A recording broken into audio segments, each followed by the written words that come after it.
In this lesson, we're going to be talking about disk drives or hard drives and different types of what we still call hard drives, although less and less they're becoming a traditional hard drive.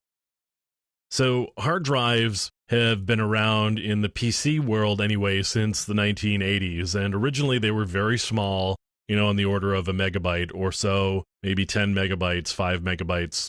Now, of course, we're talking about terabyte hard drives, and so we're several orders of magnitude higher than where we were 25, almost 30 years ago, or about 30 years ago.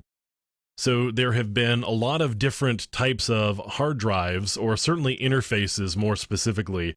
There have been many different interfaces to the hard drive. We've got IDE, EIDE, there's parallel ATA, and now serial ATA or SATA. And they have allowed for access to larger hard drives in a faster way. So the throughput has certainly increased over that period of time. But primarily what we've been talking about with hard drives is we've got spinning platters that store data in a magnetic format, and you've got heads that can actually read that magnetic platter and be able to write and read to and from that magnetic platter. So we've got these mechanical hard drives that we've had for decades now.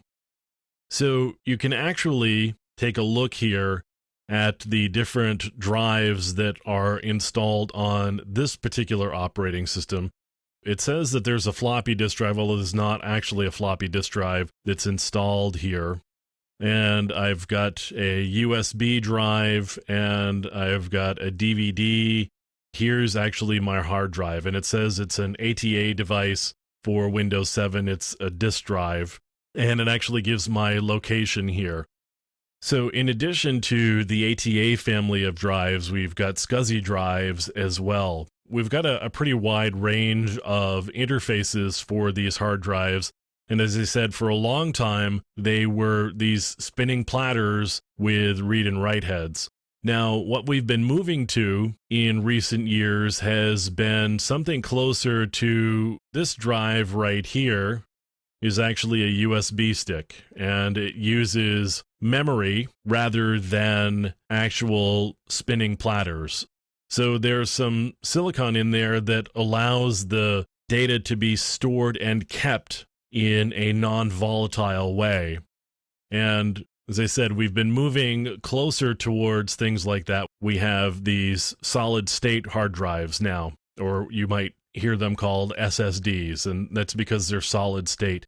The reason they're solid-state is they don't have the spinning platters. They have this flash memory in them that not only can speed up the interface time, it gets rid of the moving parts that could actually cause outages from failure. Now, we do have some additional risks with these SSDs or flash drives because over time they actually wear out and lose their ability to store information, but we're improving those capabilities over time and fixing some of those problems. So I'm going to show you, there's this program under Linux called SmartCTL. And what SmartCTL is something that allows you to query the SMART status. And SMART is an acronym that really has to do with the ability to interface directly with the drive and question the drive about what's going on. So you can see right here, we questioned the drive and it gave us back a model family, a device model, a serial number, a device ID, as well as the firmware version. So here we've got this hard drive, and I can actually pull back a lot of detail from the hard drive without pulling the case apart and seeing what's going on.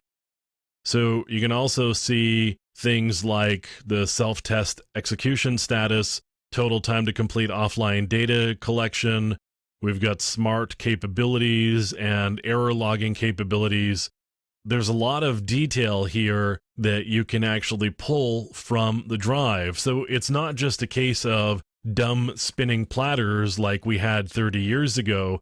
We've still got the spinning platters, but now we can check with the drive to see what the drive thinks about its own state or status. See whether it believes it's in good working order or whether there are errors that are being generated. And it's got the ability to do self-tests to see what's going on. So while we're still using hard drives, just as we have for 30 years, we've made a lot of leaps in terms of the technology that we're using. Not only is the interface faster, in some cases the platters are spinning faster, and so the data is coming off at a quicker rate than we had 30 years ago, and the intelligence on the drives has come a really long way.